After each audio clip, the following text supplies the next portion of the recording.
So I guess a few drops of blood doesn't sound like much, but in a bird, that's... Quite a bit. Yeah, quite a bit. On this week's Bondi Vet Top 5. I've had him since I was 11 years old. The hardest aspect of getting this bell off is the fact that Harry doesn't like being held. Looking at it, it is a tumour. Whatever it is in there could be penetrating through his tissue, and that in itself could cause infection, and yeah, it's not a good result if we don't get it out. At number 5 today.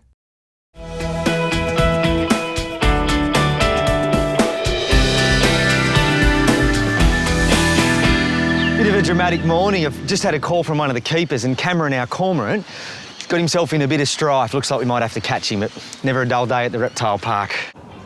The tiny bird appears to have something stuck in his throat. He's uncomfortable. You know, we can see a big lump in his neck. The longer it stays in there, the more dangerous it is, and quite genuinely, he could die. Oh, there goes Cameron, straight down. Soon as they see the nets. But Tim knows catching the elusive Cameron is going to be a challenge. No sign of Cameron. Especially as he shares the pond with his lookalike brother, Craig. Where's your brother? It's time for calling in the reinforcements, and it looks like we're all going to get wet. Trev, can you come down to the turtle pond? Your mate Cameron's give me the slip. Can't see him anywhere, so I need help, mate. And can you grab Jules too, please? Yeah, mate, can do. We'll be down shortly. There's probably going to have to be one person that's spotting Cameron, because they're little buggers. They go underwater in one spot and then they pop up 10 metres somewhere else. So we'll have a spotter and 2 of us will get in the water and we'll actually work together and try and corral him to one end of the pond to make it a bit easier to get him. That one? No. Thought the crocodile was real. And we're about to go swimming with him. Look out, Trev, don't worry about the sticks and mud. So, Jules, he's got a silver band. All right. Okay, and his brother, Craig's got a yellow band. There's one up this end. Yeah? Yeah. Just one? Yeah, I've only seen the one. That's him. Ah, missed him. Oh, it's slippery, mate. Yeah. There's about this much sludge, and it stinks. Look at it bubbling. He's on to us. You know they've gone by because there's this little mud plume where the bird's been. It's not an easy task to catch a cormorant. Yep, there he goes. Oh.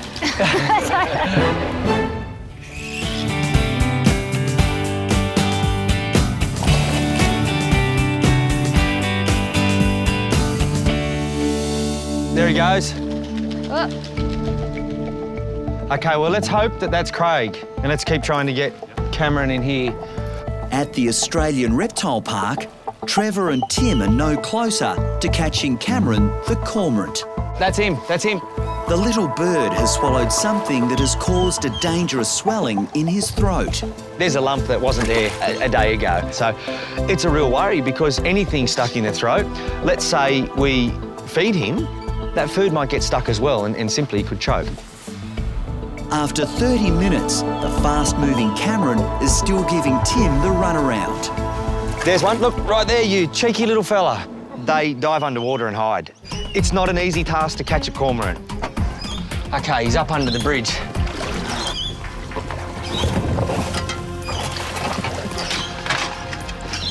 OK, he's back in the water. They're very quick swimmers, and that makes it really difficult. He's on to us. The birds are just giving us a slip. True, true. There he is. Ah, gotcha, mate. Hey, buddy. Hey, hey, hey. Ow! Ow! Ow! Ow! Ow! Ow! Ow! Ow! That's Craig. Ow, mate. Not our bird. Once again, Cameron has managed to avoid capture. On the other side of the bridge. Thank you. I see him. No, I see him. I see him. I see him. He's still in there, mate.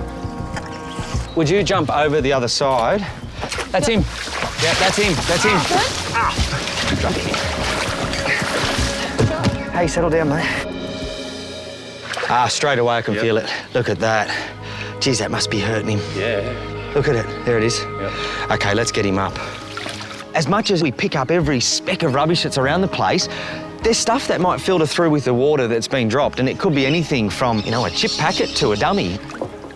Cameron is now heading to the medical room. The object needs to be removed urgently.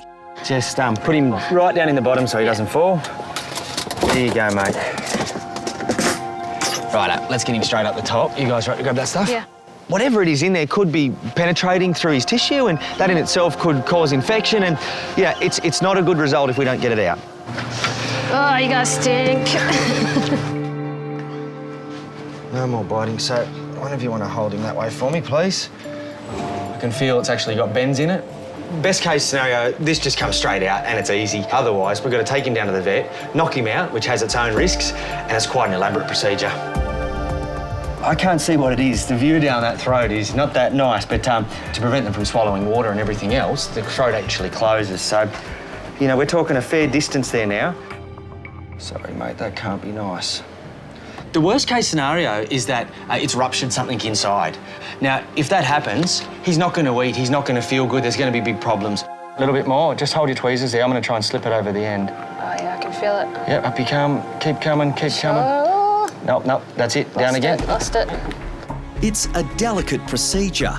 And after 10 minutes, Tim is no closer to extracting the mystery object. That's it, down, wait, a bit slower. Yep, keep them open. Lost it.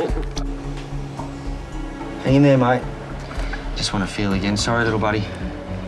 There it is. There it is. Grab it. There you go. My God, look at that. Oh. There you go, mate. There you go. Wow. Well, it must feel good to get it out. Hey, mate. Sorry about that, Cameron. That must feel good, buddy. As that straw was coming up his neck, I could feel it running by my fingers, and it come out. Yeah, big sigh of relief. You imagine that inside me. I mean, I wouldn't be alive, but they don't give much away to little animals. That's why they need good care. Look at that. That's nuts. How do you get that out?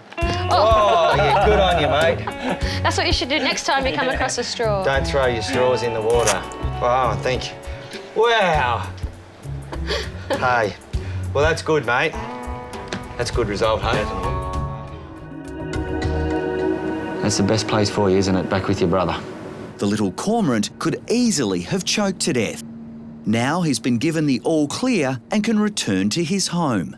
So we're going to put him back down in there, and for today, tomorrow, observe him intensively. Make sure he's okay, swimming, feeding. Any doubt, we run him down the vet. Hey, look at him waiting. I wonder if he knows that he's coming back. Here he is. Cameron's brother Craig is standing by to welcome back his sibling. Okay, mate, you ready? Off you go, back to your brother. There you go. There you go, buddy. Off you go.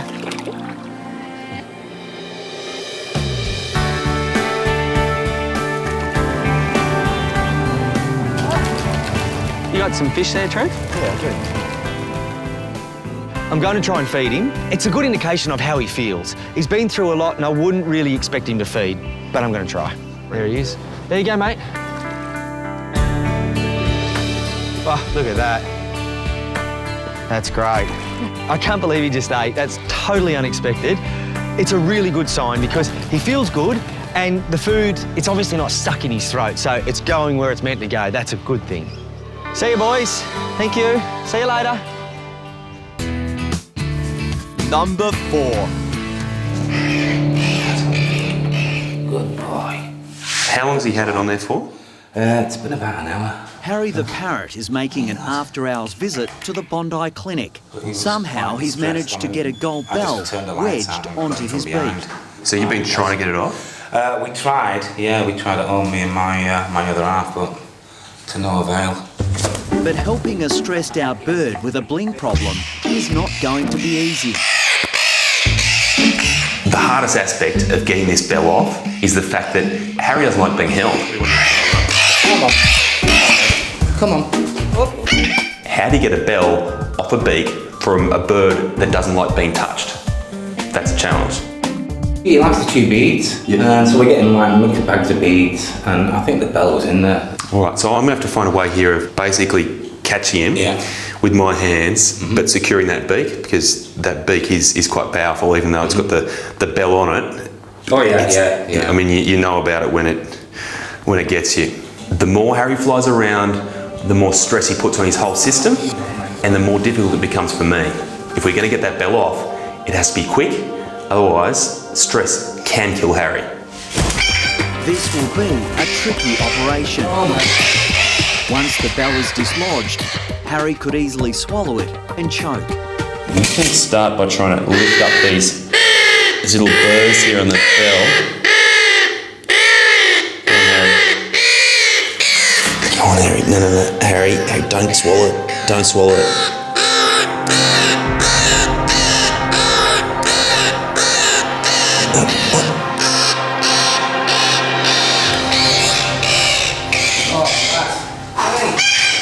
Oh, good boy. I thought he was going to swallow it there for a second. Come here. I consider myself a lover of all animals. Harry's not a lover of all vets. That was very clear. It's a good result, but the friendship, was there ever one? There you go, pal. There you go, mate. We'll get you home now. You're all done. I think if he could talk now, he'd probably be swearing. But Swearing at anyone in particular, do you think? definitely gentleman dressed in blue. Call Chris. This week's number 3. I don't normally take time out of the clinic to go and visit art galleries, but today there's a pretty good reason.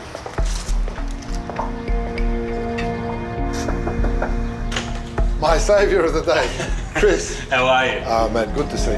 Very good to see you. on too early, all right? No, but hey, man, anything that's going to help my bird is fantastic for me, so... Chris is responding to a call for help from local gallery owner Maurizio. This is Dr. Chris. Hey, pretty. Say hello. His best friend Pretty the Galah has suddenly developed an unusual growth, and Maurizio is concerned. Now, you're worried about this lump, is that the story? On the right leg there, yeah. The moment I lay my eyes on Pretty, straight away, I can see the lump. It's a big size. We're talking about sort of that. Yeah, exactly. That size. It's a few centimetres. It's confusing the hell out of me. Okay, but it has come up fairly quickly. It's only in the last 3 months. How old is he now? He was 42 around September last year, so he's going on 43. Wow. 43, yeah. I've had him since I was 11 years old. Jeez. Old story. It's a big part of your life then. A huge part of my life. He's been with me the whole time. Every day. I literally talk to him over the phone if I'm away. Someone will hold a phone to him, and yeah, he's a big part of the family. There are a couple of things that worry me. Years getting on. Yeah.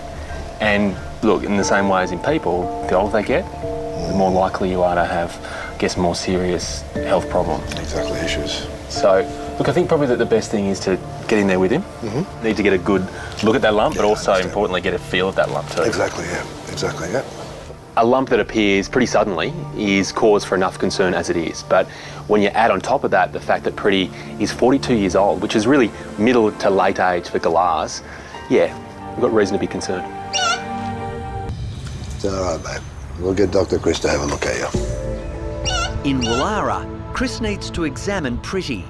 The 42-year-old Galah has a massive lump growing on his leg, and the worry is that it could be cancerous. Seeing the lump that's formed in the quick time that it has, it concerns me a hell of a lot. It's okay. Baby, get you. It's okay. There's no denying it. To truly assess what is going on with this lump, I need to get in there and have a good look for myself. Baby.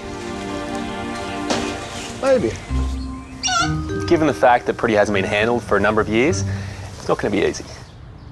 Oh! It's got the dominant position. Hasn't he? If anyone gets close enough to him, he very much defends himself. It's going to be very interesting. See, Pretty, what you don't realise is that I brought in my #1 bird controlling device. Currently, everything is in Pretty's favour. He's got the height advantage. He knows all the hiding spots, and he's got a pretty sharp beak. You ever feel like it backs up against the wall, Chris? Never. But what he doesn't realise is I've got the towel.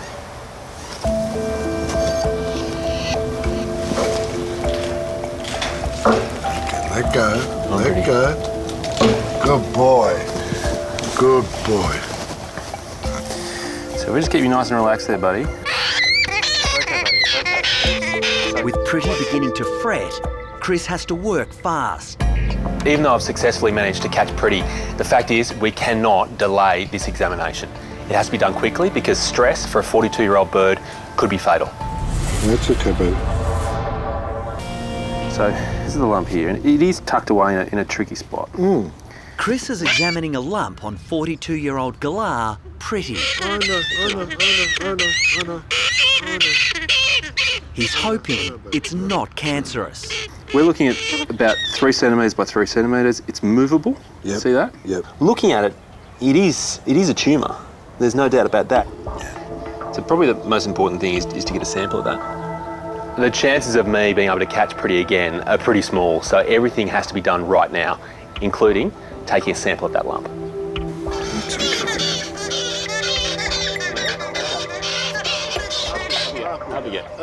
There we go. Good boy. It's all over. You okay? Hopefully in that sample there'll be enough to tell us exactly what type of cell is sitting in that lump. Sitting there. Sure. And from there we know what we're dealing with. After feeling this lump, I've got no doubt that it is a tumour, but what kind of tumour and what this tumour really means to Pretty and Maurizio is still a mystery. Have a look down here. Yeah. So just picking up this. Yeah. This is all his food scraps. Yes. So everything that he's eaten. If you go through it all, sunflower seed, sunflower seed. He's having breakfast, lunch, dinner, sunflower seeds. Yeah, mostly. Yeah. So this is important, and this may actually be relating back to what we're seeing right now. I'm going to take that sample back to the vet clinic. Sure. We're going to analyse that. But I've got a funny feeling right now that what's in my hand Is part of that. is as big a deal as what's in that syringe. All right. So I'll let you know as soon as I have some news. Thank you. Okay. Very much appreciated. I'll see you soon. Yeah. Not sure if he wants to see you soon, but I'm not going to make eye contact with him right now. We're clearly not talking. I'm always optimistic, but he is a bird of a certain age. But I am worried about it, definitely, yes.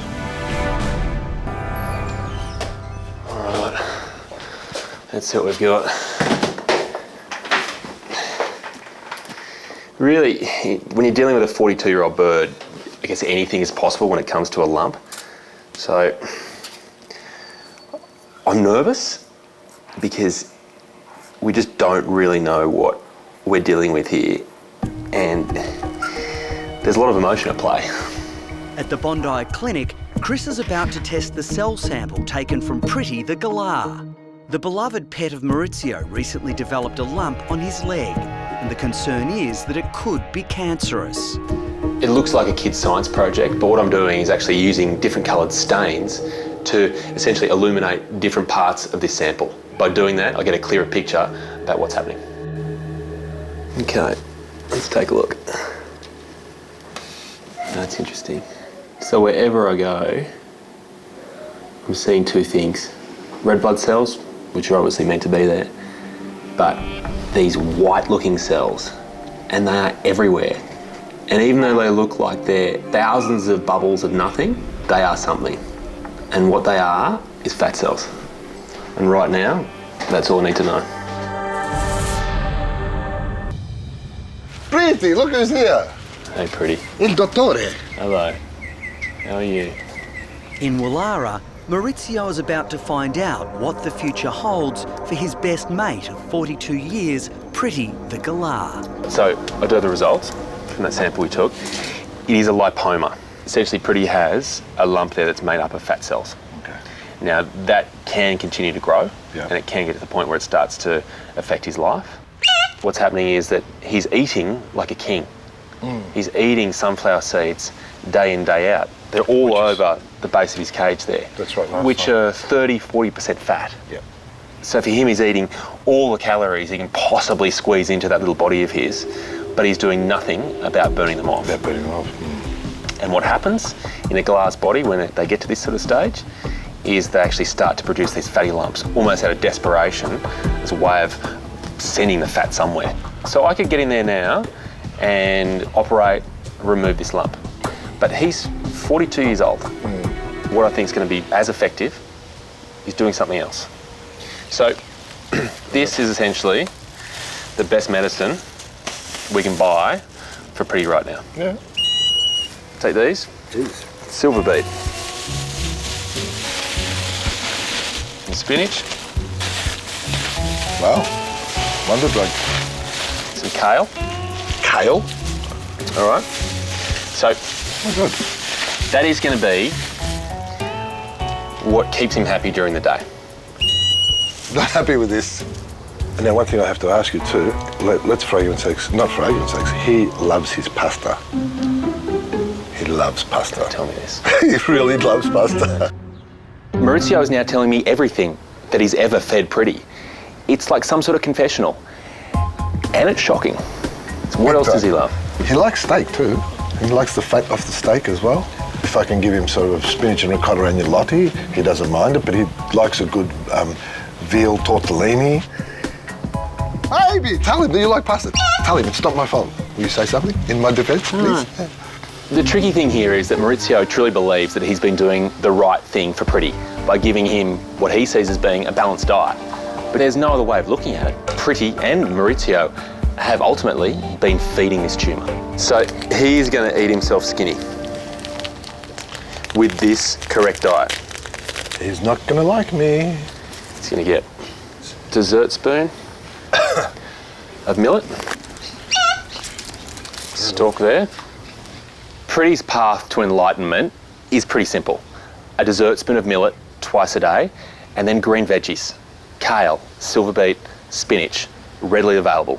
Do those and Pretty will be sitting pretty. It's just hard to imagine going from pasta, cannoli, steak, fish, chicken, nuts, fruit, to what? 3 different types of grass, basically, and a little bit of millet seed.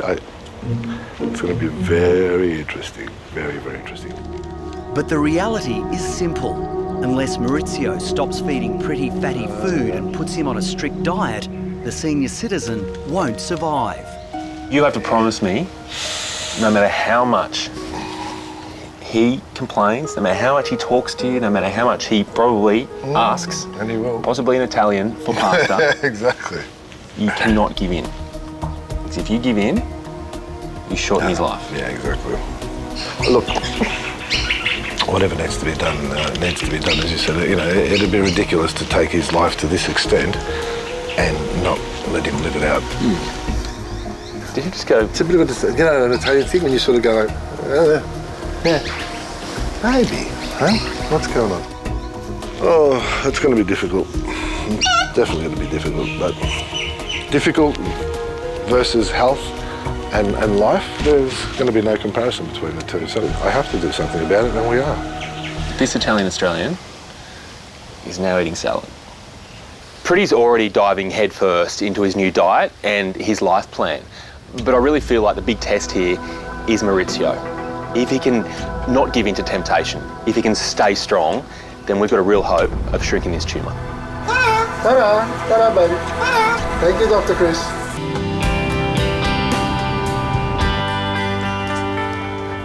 You know, I don't think anyone enjoys being on a diet, but with Pretty, the hope was it would actually help him avoid a surgery. I'm just not sure he's going to appreciate that fact. If you find out you haven't been eating your greens, you know what you're going to get, don't you? More biopsies. It's been 4 months since Chris last saw Pretty and Maurizio. Hey, Dr. Chris. How are you? Good, man. How are you? I'm good. I'm not checking up, but I am checking up. Now Chris is back to see whether these two best mates have stuck to the prescribed diet and whether the tumour on Pretty's leg has shrunk. Pretty used to be on a diet of almost everything, but the highlights: cashews, pasta, ravioli, sunflower seeds, salami. Now, just kale, spinach, silver beet, and millet. I think you look amazing. I just want to prove it to myself.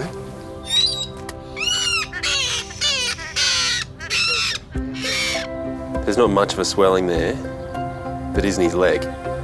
Whereas before, there was a real separation where you had a big, thick bubble coming up. But it was huge before. He looks healthier. You know, I would think that healthy living has its advantages. Eat your greens. Even for someone like me who works with animals all the time, I find it amazing that you can actually shrink down a tumour just by using the right food. But it's exactly what's happened with Pretty. It's great news for both Pretty and Maurizio. As hard as it has been to stick to this diet, I'm very happy, obviously, that I've seen the tumour go down myself. Well, I'm happy because he's going to have a longer life. Yep. And hopefully a better quality of life. Chris, thank you. I do appreciate it very much. Good luck. For Maurizio and Pretty, they've been together for 42 years, and thankfully, this simple change in his diet could give them 42 more years. Number 2. So now I'm down here in Cornwall, it seems like word's got out a bit that there is a vet for hire. So I've just had a phone call from a wildlife enthusiast who's got a couple of patients that he wants me to take a look at.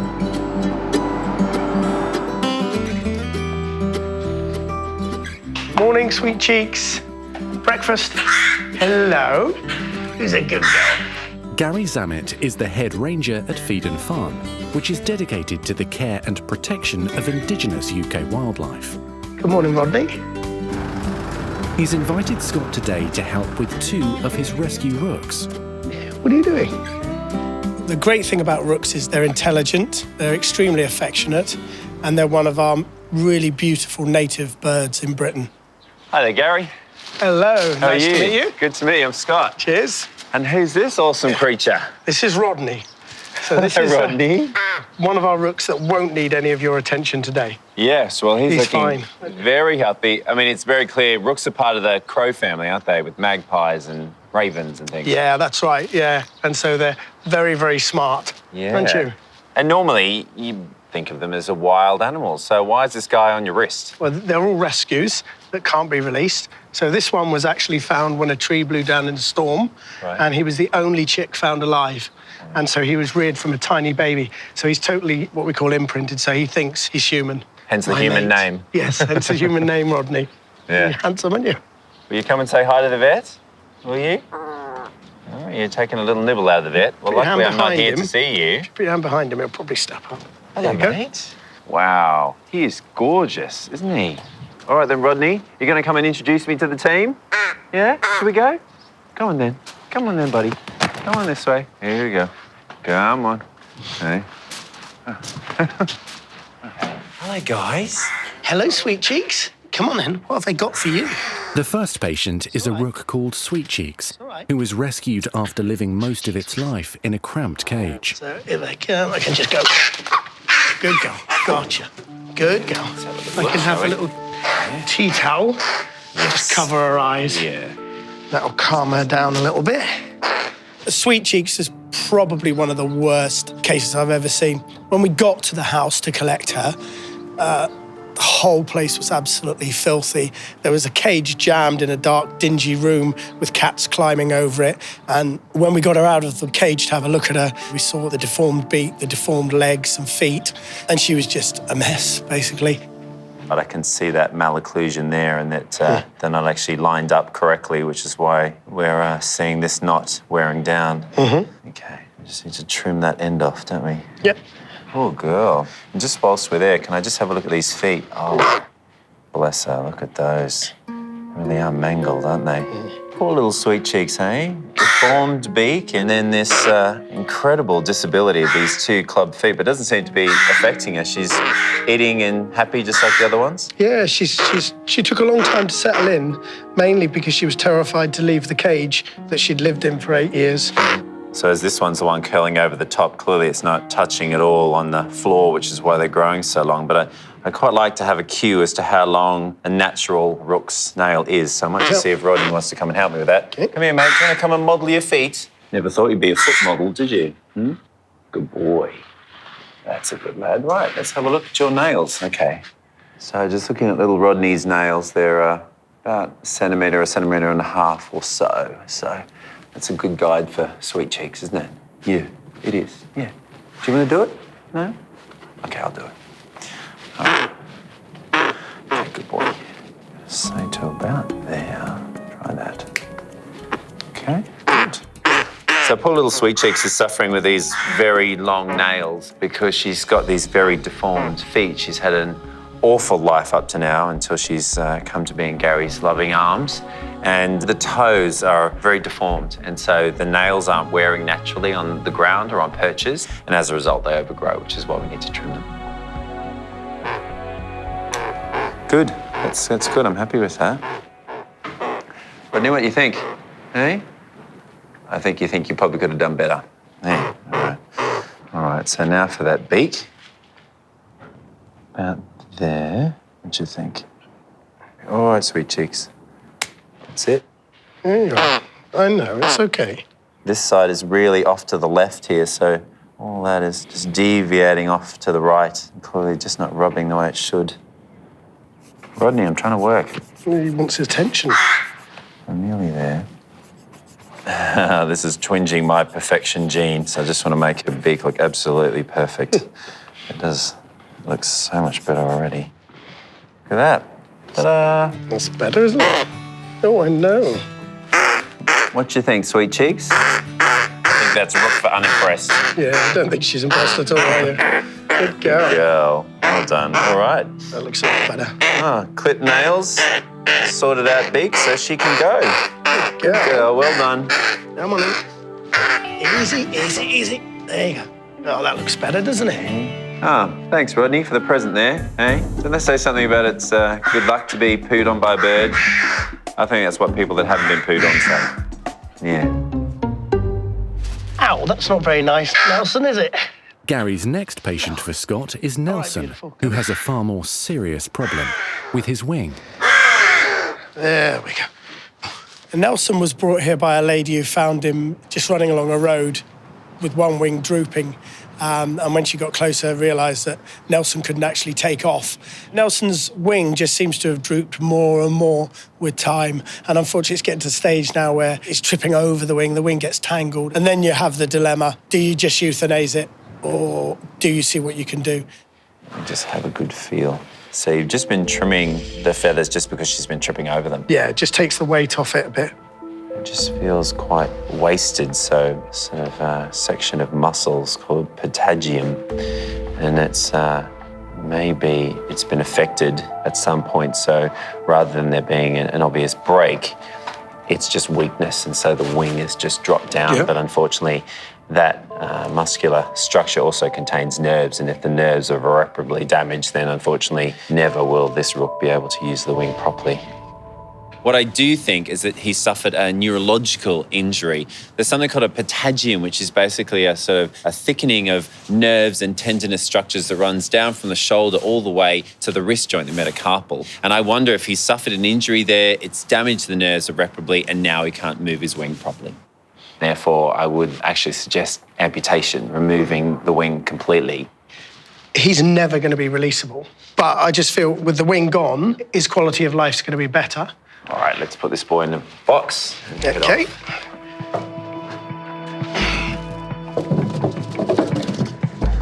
There she goes. Okay, Gary. All right. Let's go. The reality is it might sound harsh taking a wing off, but the wing's doing nothing at all apart from making Nelson's life more difficult. And Nelson could have another 30 years or so. So we want to make those 30 years as comfortable as possible. Scott will perform the delicate surgery with a new team at a local vet clinic. Come on then, Nelson. Thank you. Sit. Okay. Let's go.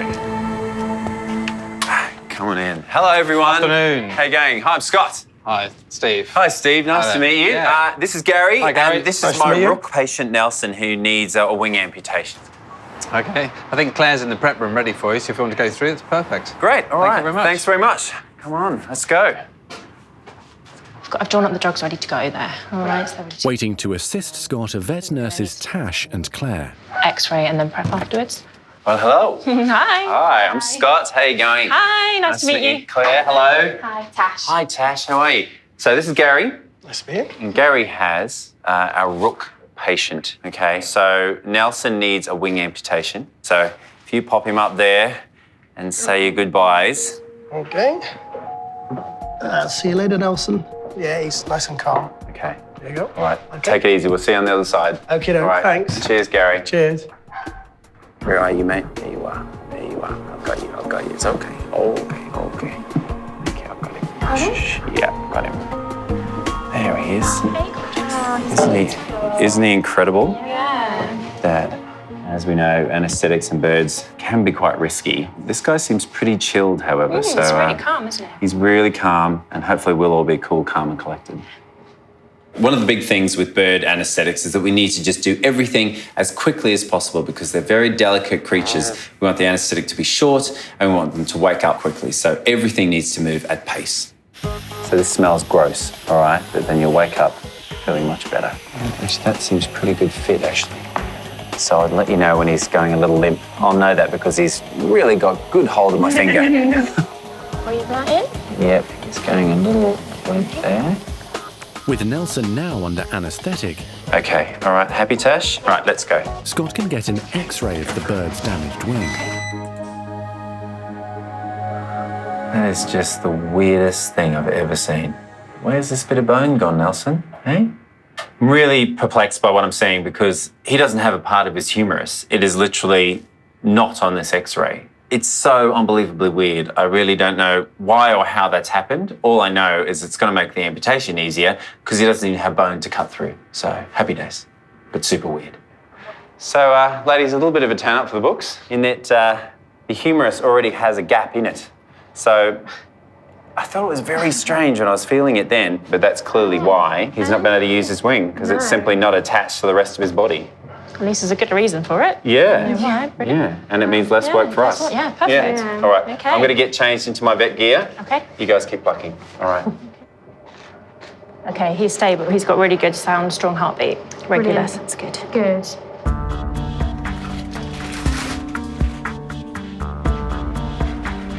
You happy? Struggling to hear. Just pop the lid there. Just turn the ISO off if you think so. Seconds later, Nelson's heartbeat has dropped alarmingly. You just go quite right round the side.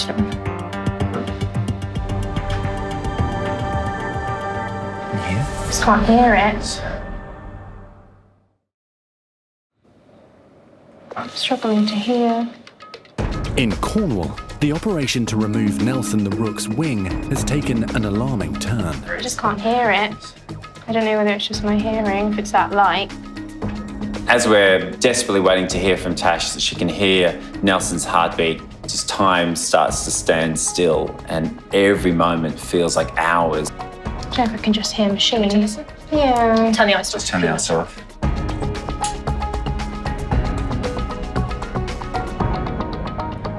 Hear anything? Can you hear anything? Now that Nelson's struggling under the anaesthetic and we can't hear his heartbeat, we turn the anaesthetic off. So hopefully he'll start to lighten up, but it does take quite some time before we can hear any heartbeat at all. Happy? Right. Okay. Unfortunately, my friend, I'd have much more finesse than normally, but this is not gonna be my prettiest. I think Nelson was in a whisper of death, honestly. Like he was just so close to not coming back. And anaesthetics in birds are risky. So we'll just skin there. Okay, so this will be the sore bit. Oh. Okay, right, I'm gonna Right, put him again. back to 3. As I start to move forward with the surgery, Nelson's anaesthetic again takes a turn and he starts to wake up. Is that a mask? Yeah, here you go. Right, go back in there, mister.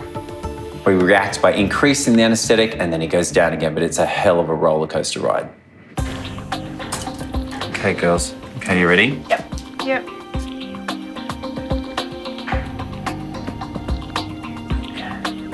Here we go. Okay. Off. Yeah. Right. Okay, Claire, you still happy? Yep.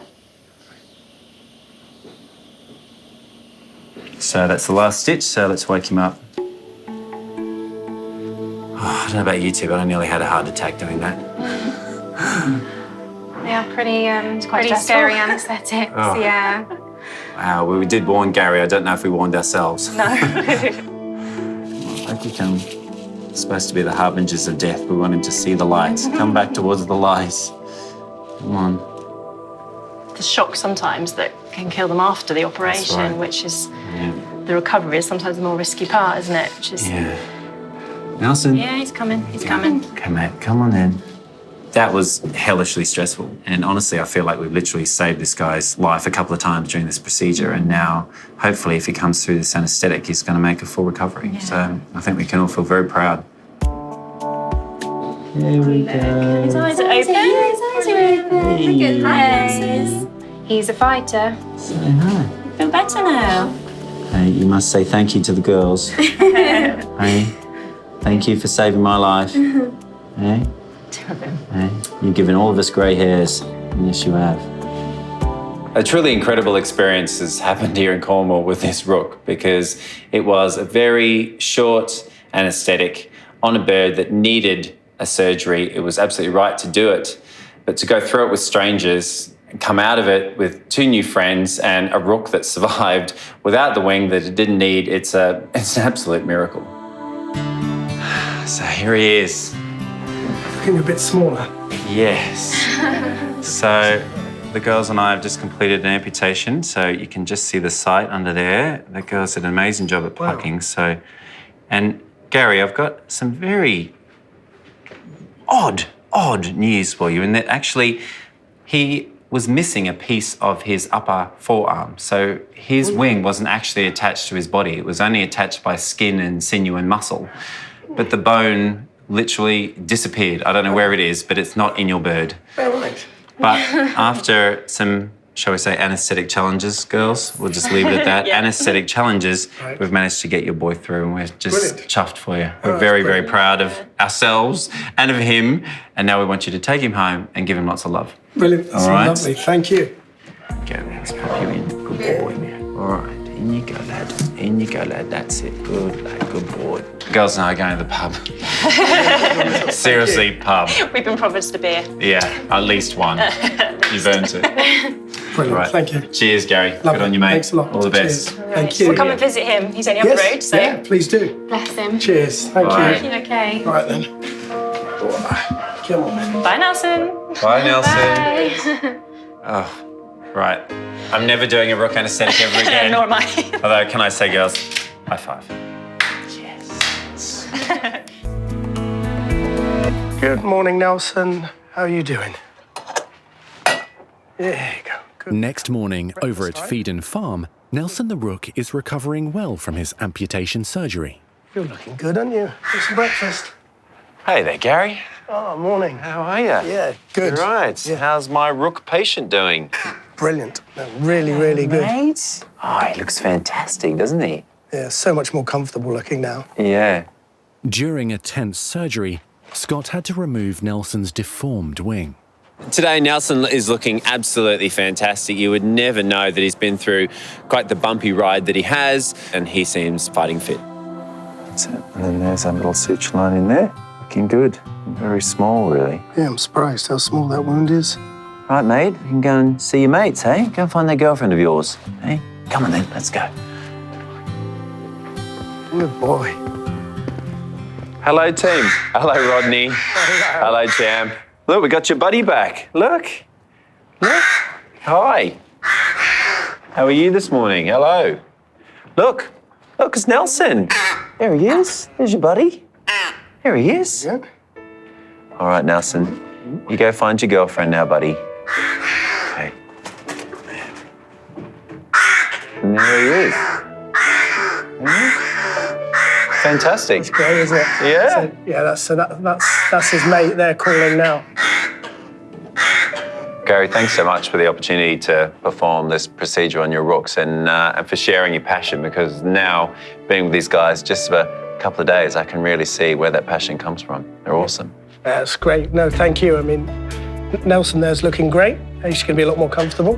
Yeah. And Sweet Cheeks Beak's looking great. And yeah, it is amazing how once you spend a little bit of time with the species that you might not think much of before, it changes your attitude. And that's the whole point of what we do. You all right, Rodney? Do you want to come home with me? You're pretty cool. And he is a bit of a star, isn't he? Oh, he's a ledge.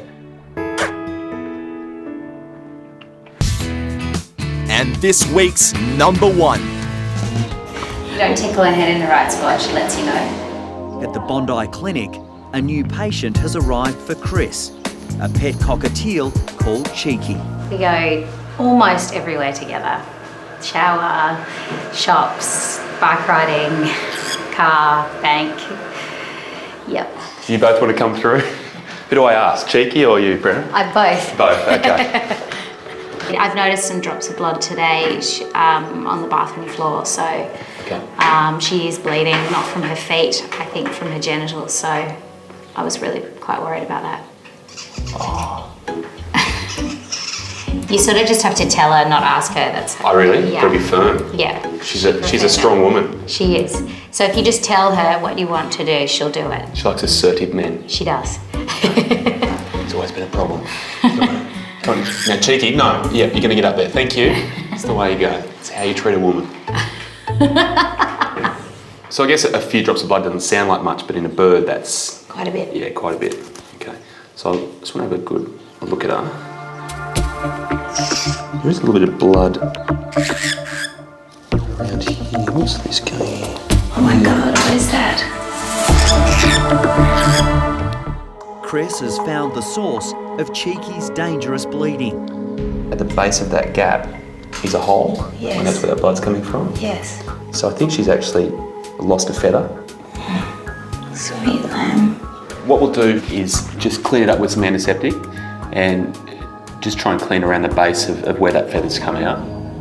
So I guess we need to work out how she's done this, because the worry is that if she does this when you're not around or when you're asleep and she actually has a decent bleed, she can actually get into quite serious trouble. So has she been doing anything abnormal behaviour-wise? What Prem's struggling to say is that the naughty Cheeky spends too much time self-pleasuring. How often? She does it every day. Yeah. For how long? Sometimes a lot every day. Sometimes for 15 minutes. 15 minutes. Yeah. Cheeky is so incredibly sexually frustrated, so wound up, that not only is she pleasuring herself, she's gone to the next step. She's pulling her own feathers out. What does she do it against? There's a part of the twig that she always kind of backs up against. She stands on one leg to get like right in the right position. It's really funny. She'll like lower herself right down on one leg. I think that comes under the title of a little bit too much information. Cheeky, get on the hand. That's it. So what is the solution to stop Cheeky's harmful habit? She's doing that right now because the weather's just warmed up. Yeah. And because of that, she has all this energy, but also all these messages in her body saying, you must mate, you must breed. But there's nothing around her that she can mate with. Yeah. So what she needs to do to lower that sexual frustration is to convince Cheeky that it's actually not springtime. And the way you do that is actually lessen the daylight hours. Put Cheeky to bed in a darkened room at 5 o'clock in the afternoon. So Cheeky, sounds like you're gonna get the treatment you deserve. Early to bed like all bad girls. There you go. See you, Cheeky.